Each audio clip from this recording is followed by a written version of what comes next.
True, that man had 5 kids when you gave him your Google Voice number. So that's really a moot point, sis. Don't bring that up at the end as a way to like throw a little bit of shade. You didn't care about them 5 kids when you gave him the number anyways.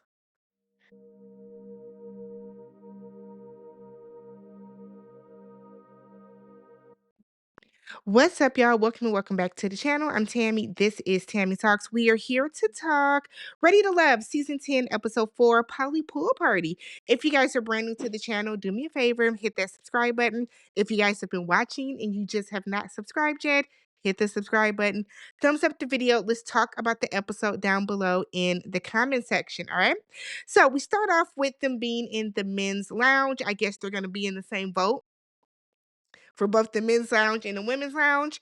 Okay, cool. So Tommy reminds the fellas that look, what happens in the vote stays in the vote. Don't go out and start pillow talking about what the other guys are saying. That was an issue in the past. We're not going to have that this season. So the guys are supposed to set up dates with the women to be more personal and to go deeper. So Tommy's like, invite them to your house, invite them to your job. Let's move past the representative that we each show when we're first meeting somebody and dig deeper. So the guys are up for the challenge. And the very first group date that we see is Naeem, Deanna, Fritz, Khalil, Sahara, and True. So they are at Naeem's gym, and he thought that it would be a good way for to him to connect with the ladies and kind of see, I guess they workout regimen or whatever. So after they do like a quick little circuit, Khalil and Deanna go to the side to talk. And they're talking about how he went to boarding school and where they could discipline you. So they had a what's it called? Baba do right. And if you were really acting out, they could whoop you. And so he said that's why he is such a stickler for discipline now and why he does what's right because he learned at a very young age, very quickly, actions have consequences. I like them together. I think they look really, really cute together. So yes. So we then get True. True comes in late, okay? And Naeem was already kind of irritated by that because he mentioned it when he talked about some personal things in the beginning. She wasn't there for that point. True comes in and she was like, "Oh, I'm late because I was at work." And so he asks again, and she was like, "I said work. What are you not understanding?" No, ma'am. True, you coming in all wrong, sis. You were late. You were late. So if he's a little irritated by it, he has a right to be irritated by it. So she was like, "So how long was the circuit?" He said, "About as long as you were late." I did laugh at that. I was like, yikes. Okay. So she wants him to let it go. She was like, "I'm here now." And then she merges right into, "So why you ain't call me?" I'm like, oh my God. So he's like, "Look, you gave me a Google Voice number, okay? Let's be real. Everybody has had at some point in time a Google Voice number. They were big for a while. I have a Google Voice number. I have given my Google Voice number out to people for certain reasons. I wish that True would have just been honest and said, I'm not going to give you my personal number just yet, but here is a number you can reach me at. I think if she would have put it that way, it wouldn't have been as jarring to him, okay?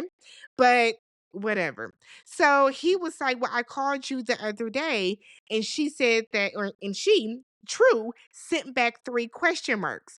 And he was like, "I don't know what that means." And she was like, "I was working and I wasn't able to speak." And I'm like, okay, look, no, because if somebody calls me and I'm busy, because I work a corporate job too, if you call me at 2 o'clock, 2 o'clock on a Tuesday, I'm in the office downtown. So I'm going to hit you back with the, "Hey, I'm at work. What's up?" I'm never just going to send somebody 3 question marks. That's rude. That's about as rude as the thumbs up he gave you when you said good morning. So True was like, "Look, fake number or real number, you still haven't contacted me." And I was like, "But he just said that he called you. And you acknowledged he called you, but okay." So she picks up her phone and he was like, "Is that the real phone or the fake phone?" Hollered, okay? So she's over it. So she gets up and walks away. So we see Sahara and Fritz, and Sahara is like, I don't like that you send me the same text every day.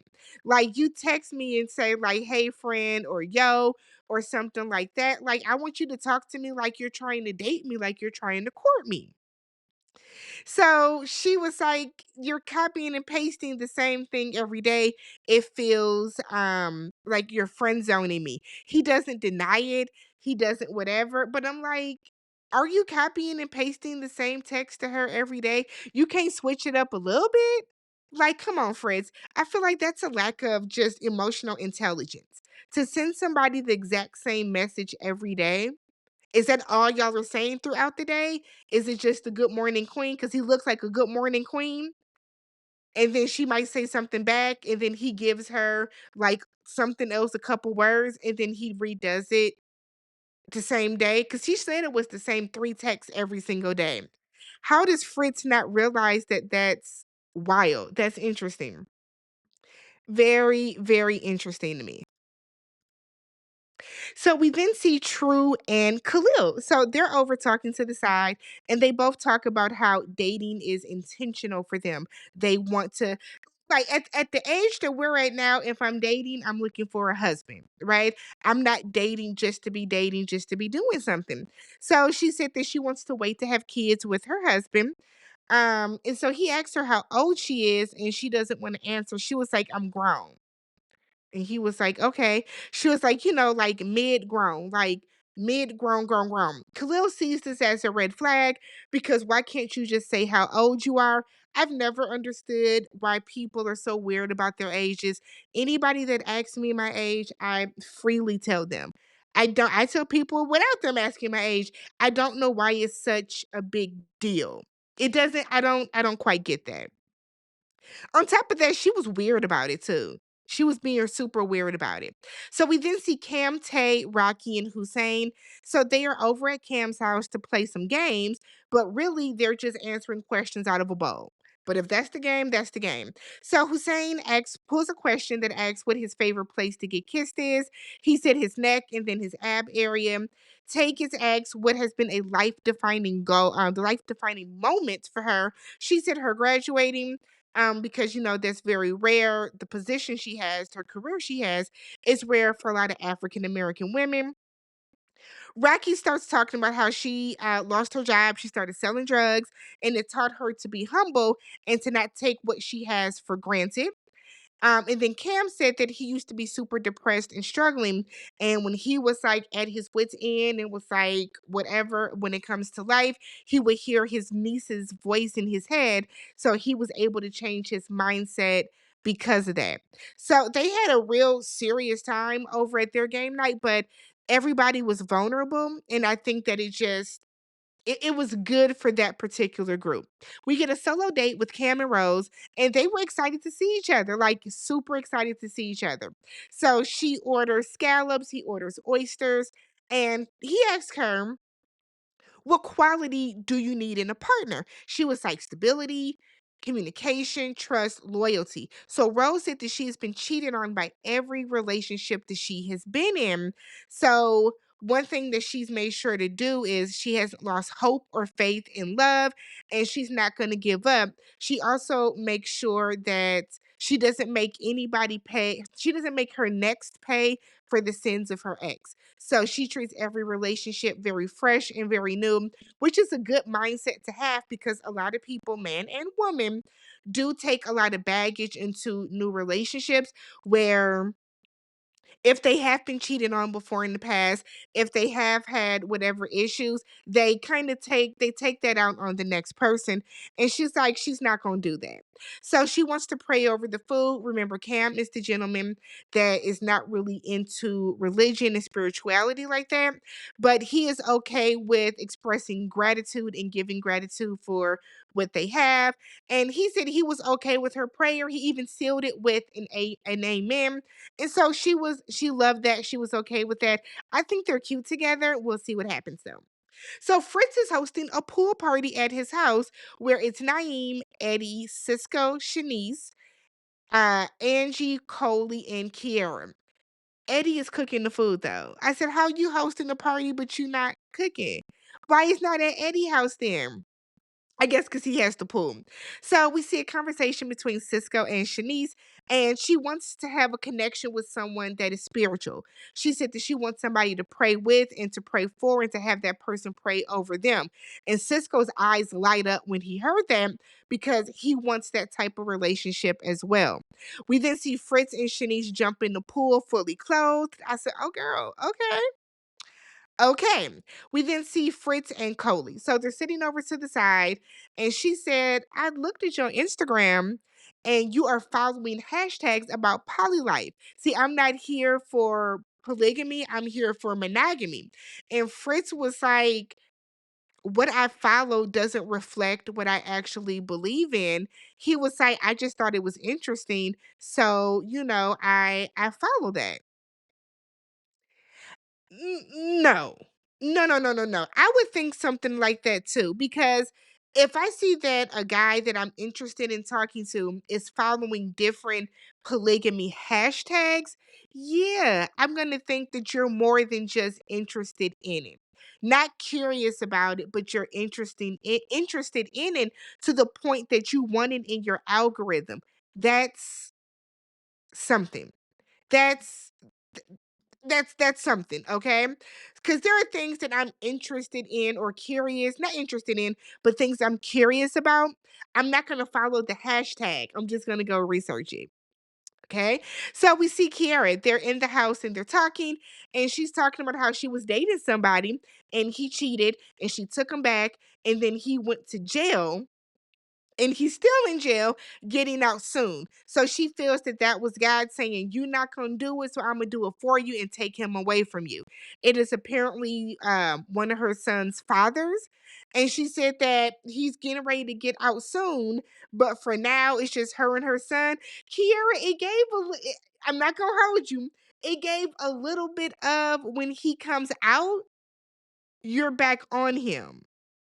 The way that she phrased it was a little interesting, but I appreciate her for telling the story.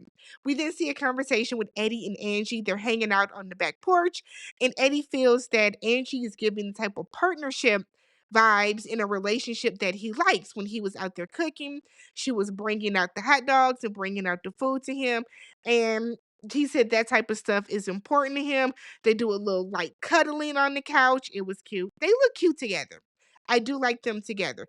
I like um Eddie and Angie together more than I like Eddie and Coley, but we'll see what happens. So we then see a solo date with Coley and Jay.